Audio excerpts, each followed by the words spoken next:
Hey guys, so I'm gonna do my second album review, and today is my 16th birthday, and I got the Doors' debut album, which is an awesome album. It's one of my favorites of the Doors, so I decided I was gonna review that one. So the first song on this album is called Break On Through, and I really like this song. This is probably one of my favorites on the entire album. This song has one of my favorite intros to it. It's like really funky, and you know that the song's gonna be kind of, upbeat and stuff, and then he starts singing and he takes it from like 0 to 100 really quickly, and he starts like yelling. And whenever he starts yelling like, try to run, try to hide, you just want to start dancing, and I just like start pointing all the time. It's just like, I don't know, it's like a screaming song to me. Like, you don't just sing it, you yell it. And like, this song is kind of a really influential Doors song. It's not the most influential Doors song, but, I know people who don't really listen to the Doors, but they still sing along to it when I play it, which I think is really cool.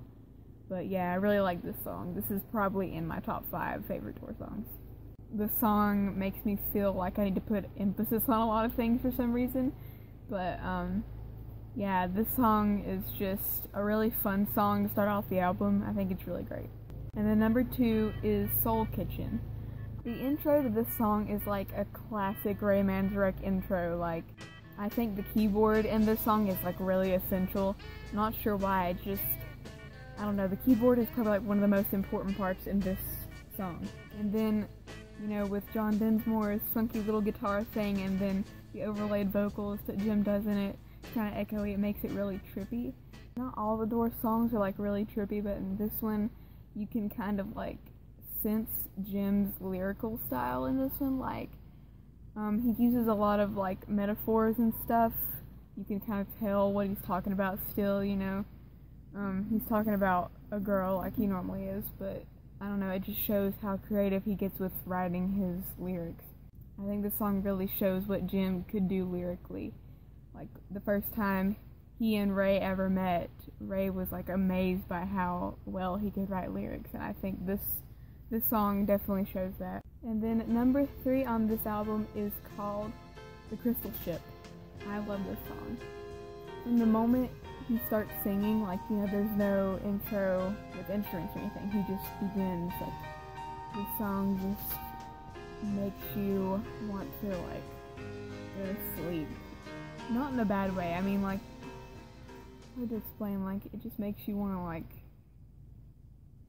go into a trance.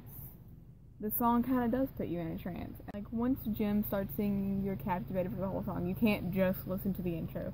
You have to listen to the whole thing through. Like, the way Jim is singing mixed with sort of the bass line, it just really calms you down. Like, this song is such a calm song. It's so good. It's so beautifully done. The piano solo in it is absolutely stunning. It was absolutely beautiful. I loved it the first time I heard it. Ray really does a great job. Like, he chose a classical piano sound for this.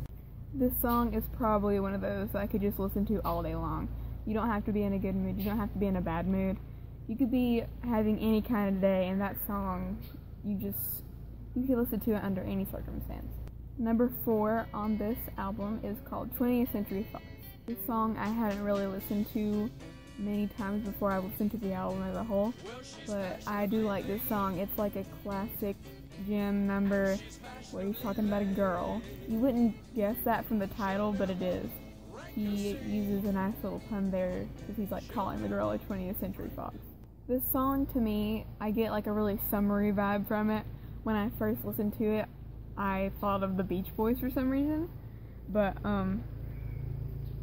yeah, like, the guitar and the keyboards just sound like surf music to me. I don't know, it just sounds very Beach Boys-esque. And then, like, the drums are there, but there's also like this clapping going on. I don't know if that's just like what I'm hearing, but it sounds like they're just like clapping. So that's also what makes it sound summery. It's like this song has lyrics that are like typical to a Doors song about a girl, but the instruments are kind of different, which I like about it. I really like that they tried to go a different way with this song. And then number 5 is the Alabama song. I like this song a lot. I think it's really creative. Whenever I listen to this song, I just think of dancing in a full moon or something. It has like a funky little rhythm that just makes you want to like go up and down like this. And then it has like that, I don't know how to describe it, it's like that classical western keyboard, and it has a little chime noise in there. So I mean, it just makes me like think of people in like giant hoop skirts and feathers and top hats dancing and drinking beer, because that's what the song's kind of about. They made this song like really upbeat and happy and everything, but it's just like a disguise for Jim's outcries about, you know, his constant relationships with girls and his alcoholism that kills him later. So yeah, it's actually kind of depressing, but it's better that they made it into a happy song rather than like a really slow piano sad number about drinking. So okay, so number 6 on this album is called Light My Fire. This song is probably The Doors' most well-known song. This song is what you think of when you hear the name The Doors. I think this song also is what got them really big, I guess. This intro is probably one of Ray's best and most well-recognized. So, I think Ray shows exactly what he can do on the keyboard here. Like, there's an incredible keyboard solo. It's really long, and like the first time I ever listened to it, I thought the solo was annoying because it was like so high-pitched and everything, but in reality, it's actually quite amazing. It just shows, you know, how talented of like an organist and a pianist Ray Manzarek was. Well, is, because he's not dead. I don't know why I said that. This song is definitely about love, because, you know, come on baby, light my fire, like what else is that gonna mean? But it also sounds like really cheery, you know? The keyboard in it just really sets the mood for this song. Like, it makes it really happy and peppy. So, you know, you could just say that this song really lights my fire. Number 7 for this album is called Backdoor Man. This is not a Doors original song. He does a cover of a blues classic by the same name, you know. But I personally like this version better. You know, I really like the intro to this song because Jim does this little scream thing, and I think it's so funny, but it's just so Jim. I don't know. It's one of my favorite intros of any Doors song. But, like, this song, I think, tells a story about a guy who is basically really well known in his little neighborhood for helping ladies cheat on their husbands. And I think, Jim tells the story really well through the song, you know. He takes on the role of this dude perfectly. He's so intense with it. His vocals are just shrills, basically. But it just really sells it to you, you know? Like, Jim was known as a sex figure, and this song kind of illustrates that for you. And then number 8 is called I Looked at You. This one has a different intro. It's not a keyboard, it's not Jim singing, and it's not bass or guitar. For once, it's actually a drum intro, which I thought was really cool. I am a sucker for a good drum intro. This song, to me, is like a peppy love song about, you know, new love forming between two people. But yeah, like, the song gets, like, really intense. Like, it'll start slowing down for a second, and then Jim comes back screaming. That's, like, my favorite part of the song. I think the happy instruments in this song mixed with Jim's, like, intense, almost angry-sounding vocals are, like, a really nice mix. I like it when, like, the emotions of instruments and vocals kind of clash, but in a good way. It just fits really well. I really like how they did that. Okay, the next song is called End of the Night. This one has, like, a super trippy intro, and when I hear it, I just imagine, like, kind of...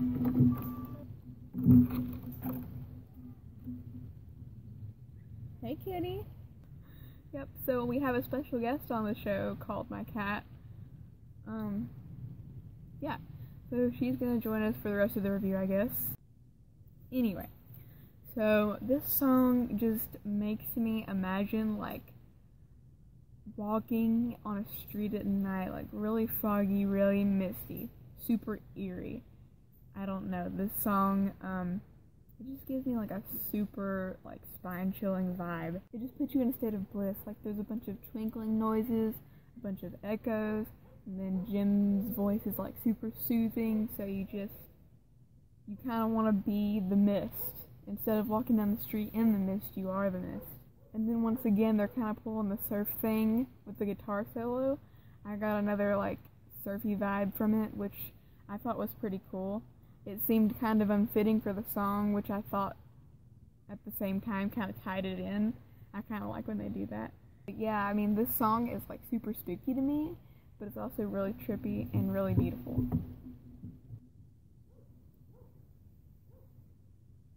Okay, so, let's see. As my cat's tail flies into the camera, the 10th song on this album is called Take It As It Comes. The 10th song on this album is called Take It As It Comes. This is another song about new love to me.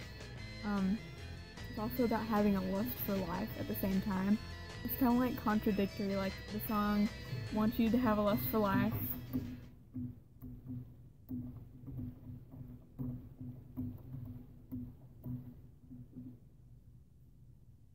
You good? So the song basically wants you to have a lust for life, but at the same time it wants you to like slow down and take love at a good pace, you know, instead of rushing with it. And then Jim reflects here about how life has many special moments. He sings about a lot that you can have in your life, and I really love that about this song. I love that Ray chose to use like an organ sound for this song. You know, once again with like the mixing emotions, like he chose to use like a melancholy organ sound for a really happy little love song. And I also love some of the bass work in there. Like there's this one point in the song where, you know, the bass is like really the only instrument going, and it just sounds really great. I love what they did there. And then the last track is appropriately titled, it's called The End. This track is such a great joy song. It's like an emotional roller coaster, this whole song. It's really long, but it just goes up and down and up and down, and it's just a great masterpiece. For me, it's kind of like the Stairway to Heaven of the Doors. There's like a really stunning like guitar intro. It sounds really happy. It sounds kind of like you're at the end of a movie. It's like a happy ending or whatever. I mean, it is the ending, but then you kind of tell that it's going to take a dark twist. And it does. And this twist is kind of verified for you when Jim comes in singing about the end over a tambourine. And it just sounds really like tribal and scary, like someone's about to get sacrificed. And then they do the emotions thing yet again, where Jim's lyrics are super dark, super mysterious, but the keyboard sounds super happy. You even hear Jim make like a sexual joke in there about riding the snake, which of course he kind of had to do because that's just Jim. It gets even more dark when he starts telling his parents that he's going to kill them. The song gets really intense and heavy for a few seconds, and then it just slows down and gets super quiet. And then it has like this weird clopping noise. And then Jim starts yelling obscenities, and you can just feel the sexual tension going on. It reminds me a lot of that segment in Whole Lotta Love. And then the song just starts speeding up like Baba O'Reilly does in like the very end, you know? It just speeds up super fast, and all the instruments are just piled in together, and Jim just starts saying kill over and over again. It's super creepy. And then the song just fades out like nothing ever happens. It's really weird. But yeah, that's the review. So if you want to see any other albums, just let me know and I'll try to do them. So thank you for watching, and